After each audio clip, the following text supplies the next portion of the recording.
La renuncia de Giorgio Jackson significó una derrota enorme, histórica para el gobierno de Gabriel Boric y todo esto vinculado a los casos de corrupción que azotan a nuestro país.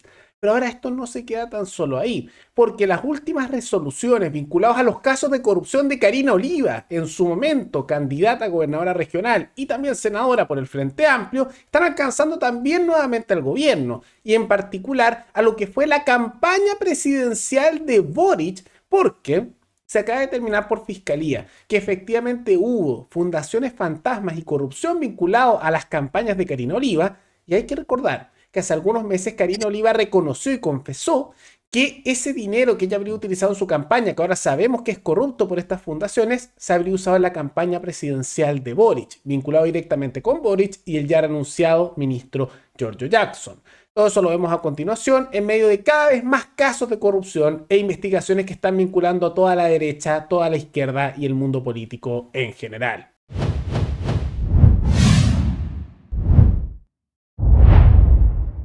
Tal como lo mencionamos, se determinó hace poco, gracias a la fiscalía que estaba investigando este caso, que efectivamente en los casos de corrupción de Karina Oliva, frente amplista y ex candidata, tal como dijimos al inicio del programa, había corrupción con fundaciones fantasma. Ahora, ¿qué son estas? Son los típicos casos de corrupción que hemos visto en las últimas semanas, vinculados a fundaciones falsas o que en realidad son aparentes y que se usan para recolectar plata para temas políticos y muchas veces robo, ¿no? Y con esto se habría recolectado más de 120 millones de pesos. Mucha plata. Ahora, ¿por qué esto es importante? Por una serie de razones. Primero, porque es el eslabón dentro de una serie de casos anteriores que se han dado, pero también porque no es un caso aislado, tiene relación directa con lo que fue la campaña presidencial. ¿Y por qué lo mencionamos?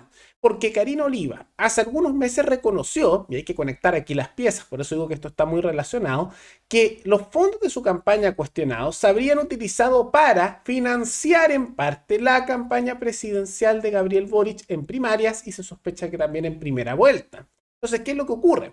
Que al determinarse ya por fiscalía, como vimos recién, que más de 120 millones se consiguieron para las campañas de Karina Oliva en dinero y que ese dinero era ilegal, era corrupto. Y después que ella, juntando esto con sus declaraciones de hace algunos meses, reconoció que ese dinero se utilizó para las campañas presidenciales de Boric, bueno, entonces ahí podemos ver que el financiamiento mismo de todo el acto electoral de Boric era corrupto.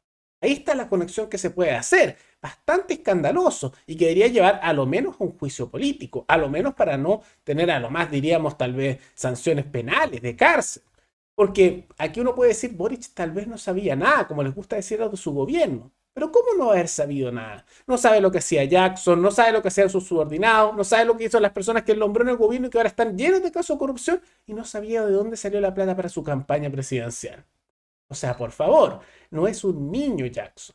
No lo es. Entonces es poco creíble que se pueda decir este tipo de cosas como que él simplemente no sabía. Es bastante escandaloso. Y esto se da además en nuevos casos vinculados también al gobierno. Vamos a ver un poco más adelante los casos que han salido con respecto a la derecha, pero con los casos del gobierno, porque se determinó que las contrataciones de la región de los ríos también ha habido corrupción, particularmente en la contratación de analistas del gobierno regional de los ríos. Ahora, en los ríos han empezado a surgir también casos con fundaciones y de corrupción, en una estructura en la que hemos visto una serie de problemas a nivel de varias regiones, donde ya van una cantidad brutal de dinero que se está investigando de más de 52 fundaciones y sigue en aumento. No es como que esto haya terminado y se está viendo ahí los detalles. No, son casos que cada vez crecen más. Y al mismo tiempo, ahora se está investigando a una persona nombrada directamente por Boric, que es Daniela Caldana, que es la auditora general del gobierno, que se le está investigando por ser ella parte de la Secretaría General de la Presidencia, ministerio que Giorgio Jackson tuvo antes del actual de ser ministro de Desarrollo Social, del cual renunció hace poco. Y dentro de eso, se le está investigando por, y cito, a días de asumir su cargo, instruyó a los auditores del gobierno no informar, o sea, no reportar, transferencia en información contable. Entonces, ¿qué significa eso? Que ella ordenó, justo, y ahí nombrada por el gobierno, que no se informaran las cosas, no, quédense calladitos, no digan nada con los gastos de plata. Rarísimo, ¿no? También nombrada directamente por Boric, y ya saben lo que se dice, el presidente no sabía nada, porque es como un inocente niño, no sabe nada, no sabe nada, si es que creemos la versión oficial. A mí me parece que es poco creíble. Pero simultáneamente con eso, hemos observado que esto se extiende no solo ahí, sino que también llega a la derecha. Porque ahora las investigaciones, muchos lo buscan como un empate, pero a mí me da igual porque lo busquen, lo importante es que caigan todos los que tengan que caer de corrupción. Están alcanzando también a funcionarios del gobierno de Sebastián Piñera. ¿Por qué? Por hacer literalmente lo mismo. Tratos con fundaciones, contrataciones raras, colocación de familiares, concesiones así como empresas recién creadas, puras cosas raras. Y que se están investigando los del gobierno también ahí. Y tiene sentido, porque este es un mecanismo que se ha hecho por todos los políticos de izquierda y de derecha. Nada más que lo del gobierno de Boric fue lo mismo, pero tan grosero y tan en la cara de la gente que explotó. Pero no es como que ellos hayan inventado el mecanismo. Ahora, eso no significa que ellos sean exentos de culpa. Al contrario, ellos dijeron que lo iban a cambiar todo, no cambiaron nada e hicieron lo mismo que los políticos antiguos y peor. O sea, tomaron las prácticas corruptas y las empeoraron, ¿no? Pero estas prácticas igual existían. No hay que quitar la culpa ahí. Y por eso si caen del gobierno de Piñera, de Bachelet, de Boric, etcétera, de todos los que tengan que caer, que caigan. Lo único malo es que a los de Bachelet no se les puede hacer nada porque ya pasaron los plazos legales, aunque sí se están investigando las fundaciones de Bachelet también por recibir mucho dinero.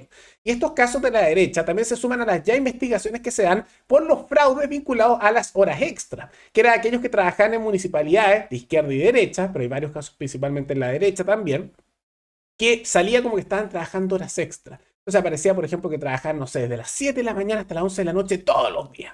O algunos desde las 12 de la noche hasta las 12 de la noche, ¿no? Unas máquinas no dormían, ¿no?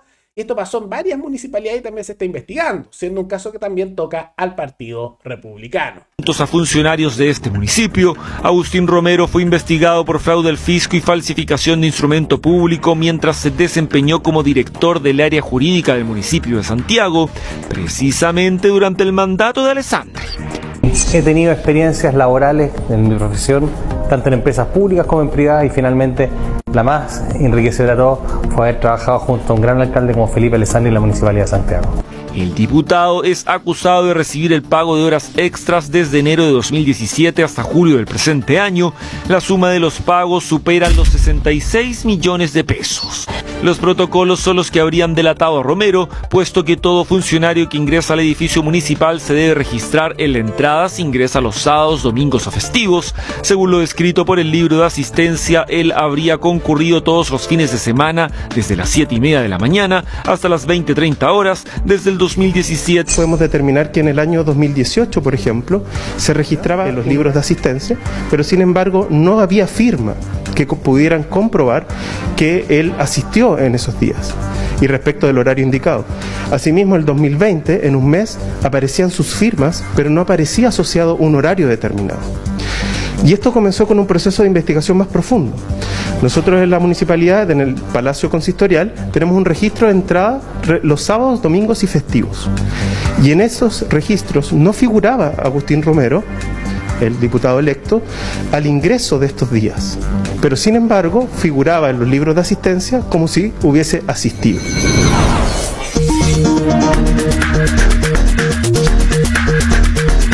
Nos comunicamos con el diputado Agustín Romero para tener su versión frente a estas acusaciones, pero hasta el cierre de esta edición no respondió nuestra solicitud.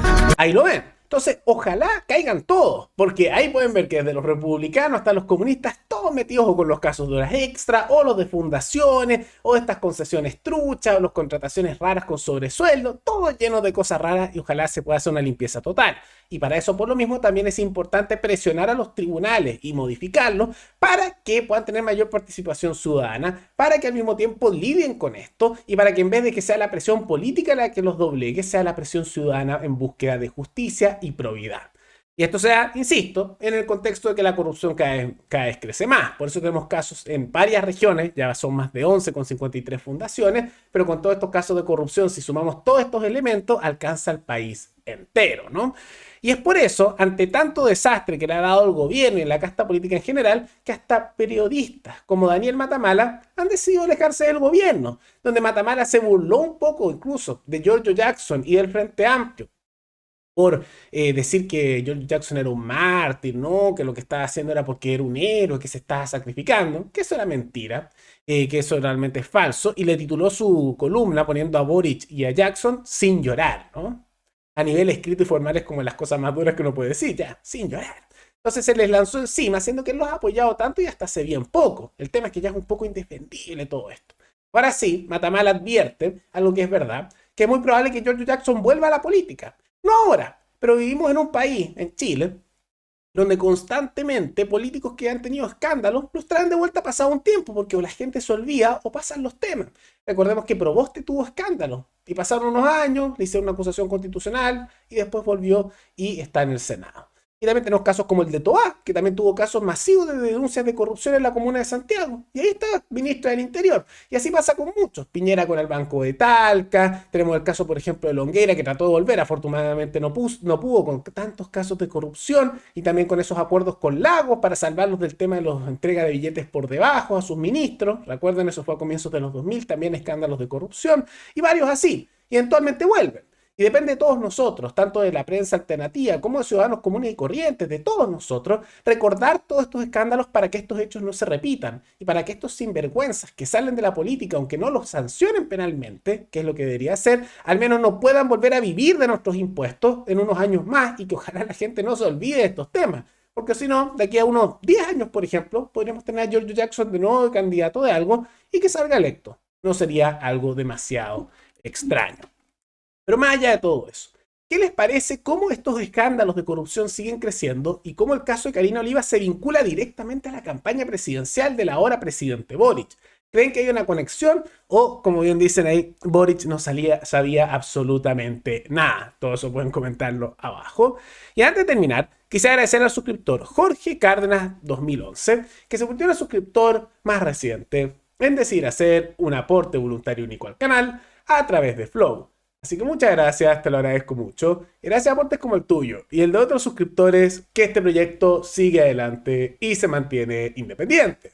Así que si alguno de ustedes quiere hacer un aporte voluntario único por Flow, o por criptomonedas, o un aporte mensual por Patreon, o por la comunidad de YouTube, pueden decir hacerlo mirando el comentario que se encuentra fijado abajo. Y también pueden apoyar este programa comentando, dando like y compartiendo este video en sus redes sociales. Nos veremos en el siguiente programa. ¡Hasta luego!